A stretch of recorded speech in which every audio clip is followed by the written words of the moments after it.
करण का जन्म एक सामान्य इंसानी जन्म नहीं था। उनकी माता कुंती ने एक बार दुर्वासा ऋषि की सेवा की थी, जिससे प्रसन्न होकर उन्होंने वरदान में एक मंत्र दिया था।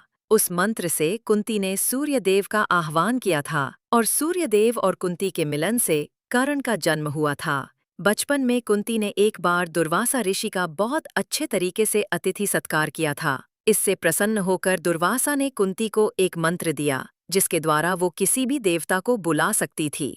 एक दिन कुंती के मन में उस मंत्र को आजमाने का ख्याल आया। वो बाहर निकली तो देखा कि सूर्य अपनी पूरी भव्यता में चमक रहे थे। उनकी भव्यता देखकर वो बोल पड़ी, मैं चाहती हूँ कि सूर्यदेव आ जाएं। सूर्यदेव आए और कुंती गर्भवती हो गई और एक बालक का जन्म हुआ। वो सिर्फ 14 साल की अविवाहित स्त्री थी।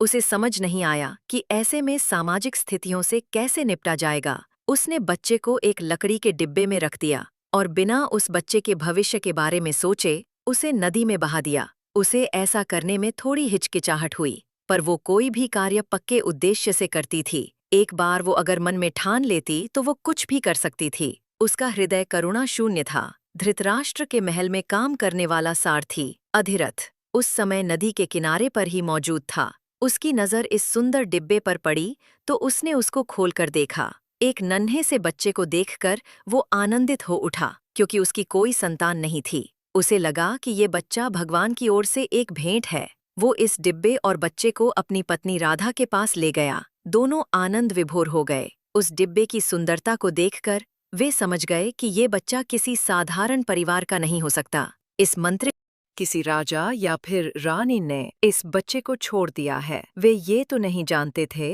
कि किसने इस बच्चे को ऐसे छोड़ दिया है, पर उसे पाकर वे बहुत खुश थे, क्योंकि इस बच्चे के कारण वे जीवन में पूर्णता महसूस कर रहे थे। उस बच्चे को बाद में कर्ण नाम से जाना गया। वह एक अद्वितीय मनुष्य था। जन्म से ही उसके कानों में सोने के कुंडल और उसके छाती पर एक प्राकृतिक कवच था। वह अद्भुत दिखता था। राधा ने बहुत प्रेम से उसका पालन पोषण किया। अधिरथ खुद एक सारथी था, इसलिए वह कर्ण को भी रथ चलाना सिखाना चाहता था, पर कर्ण तो धनुर्विद्या सीखने के लिए बेचैन था। उन दिनों सिर्फ क्षत्रियों को शस्त्रों और युद्ध कला की शिक्षा ग्रहण करने का अधिकार था। ये राजा की ताकत को सुरक्षित रखने का एक सरल तरीका था, क्योंकि अगर हर कोई शस्त्रों का इस्तेमाल करना सीख जाता तो फिर सभी शस्त्रों का इस्तेमाल करने लगते। कर्ण क्षत्रिय नहीं था, इसलिए उसे किसी भी शिक्षक ने स्वीकार नहीं किया।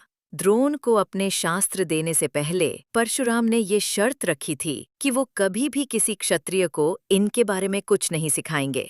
द्रोण ने वचन तो दिया, पर वो सीधे हस्तिनापुर चले गए और क्षत्रियों को शस्त्र सिखाने के लिए राज दरबार में नौकरी कर ली। वे ऐसे ही थे, एक महत्वाकांक्षी मनुष्य। उनके अपने आदर्श थे। उन्हें सभी धर्मों, शास्त्रों, नियमों और ग्रंथों का ज्ञान था, पर उनमें रत्ती भर भी कोई नैतिक संकोच नहीं था। वो एक महान शिक्षक थे, पर एक चालाक और लालची मनुष्य भी थे। द्रोण के हस्तिनापुर आने से पहले पांडवों और कौरवों को कृपाचार्य युद्ध कौशल सिखा रहे थे। एक दिन सभी लड़के गेंद से खेल रहे थे। उन दिनों गेंदें रबर, चमड़े या प्लास्टिक की नहीं बनी होती थीं। वे ज्यादातर घास फूस को अच्छे से बांधकर बनाई जाती थीं। गेंद गलती से एक कुएं में गिर गई। उन्होंने गेंद को कुएं में तैरता देखा, पर किसी को समझ नहीं आ रहा था कि उसे बाहर कैसे निकाला जाए, क्योंकि कुआं गहरा था और उसमें सीढ़ियां नहीं थीं।